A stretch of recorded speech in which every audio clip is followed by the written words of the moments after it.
Hola, nosotros somos el grupo 1. Yo soy Camila Villamarín. Yo soy Ana María Arango Y yo, Elisa Bancotema.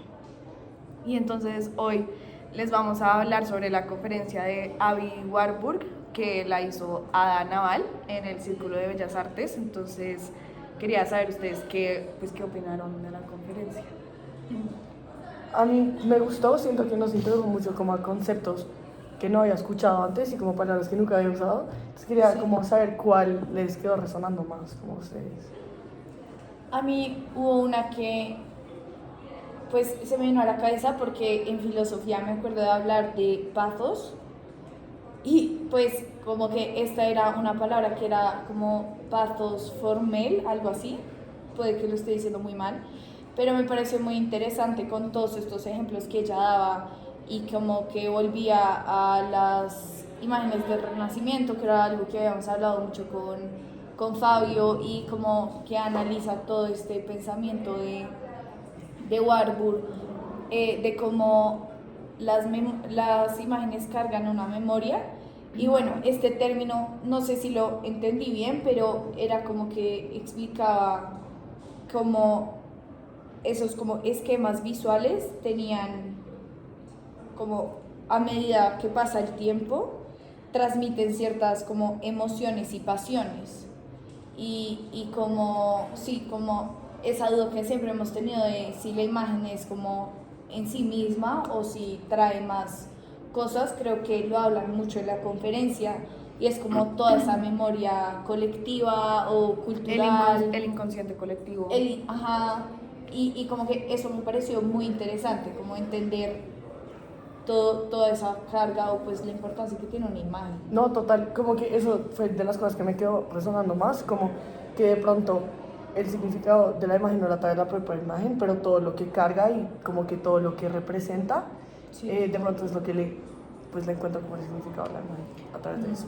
Sí, porque, bueno, primero a mí me pareció muy interesante, o sea, siento que cuando empezamos el curso hablábamos de la imagen y era algo muy ambiguo, entonces decíamos como todo es una imagen. Siento que esta conferencia un poco lo que me ayudó fue como a cerrar, pues ir como ya concretando un poco esa definición, porque una parte que me gustó mucho que decía como... Entonces hablaba como el gesto del pie que avanza, que corre, pero también huye, y dice como los gestos, por tanto, que conforman fórmulas expresivas con carga semántica son las que se liberan en la imagen. Entonces ahí empezaron a hablar del gesto, que básicamente el gesto se traduce a la imagen. Eso me pareció muy interesante, y también la conexión que esto tiene culturalmente, porque mencionaba que la memoria, la memoria viaja en la memoria, un poco así, tal como la imagen. Entonces esas expresiones culturales también viajan dentro de esas imágenes, y esas imágenes son parte de la memoria. Sí, también era chévere como en un momento hablaba del, o sea, creo que ese es el mismo, o sea, cuando habla del mnemocine, Mnemocine, sí. que era como que hace una pregunta muy interesante que era sobre ¿Cómo se carga la memoria de la memoria a la memoria? Sí, como de de memoria a la- memoria. sí, Sí. bueno, algo así. Ujú. Pero eso me parece muy interesante porque ahí cuestiona y también habla del inconsciente.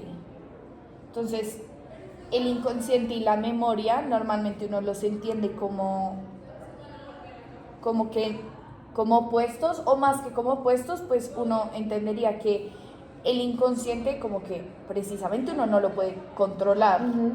Y la memoria uno siempre lo asimila a como a que lo recuerdas, por ende de alguna manera lo puedes como controlar, pero no sé, me parece chévere cómo habla de esos dos puntos. Total. Y que esos dos componen la imagen. Y me parece que es como un equilibrio de esas dos. Y yo creo que también a partir del inconsciente se crea, no, de la memoria se crea el inconsciente, ¿no? Como a partir de eso. No sé, algo que también me llamó mucho la atención, que dice que como que las imágenes no eran estáticas y que Total. más bien como que cargan pues como ciertas emociones y ciertas cosas del pasado, y me parece muy como, y es lo que ustedes hablaban de la memoria colectiva, que me parece chévere. Sí, y es que también hablaba mucho de las cargas, como de la energía que tenían las imágenes, y como una misma imagen, dependiendo o pues eso entendí, como dependiendo del tiempo, como que también cobra sentido de manera distinta. O sea, no es memoria solo como porque se represente algo del pasado, sino como que porque también significa o se puede resignificar algo Total. en este momento. Entonces es como una constante construcción. Y eso como que me parece que hace que las imágenes, por más de que ya no esté pasando como en el momento que se tomó, se mantenga viva, como... Sí, porque precisamente por esa carga energética, de lo que yo entendí, como que hace que eso persista durante el tiempo. Total. Mm. Entonces, sí. Gracias. Gracias.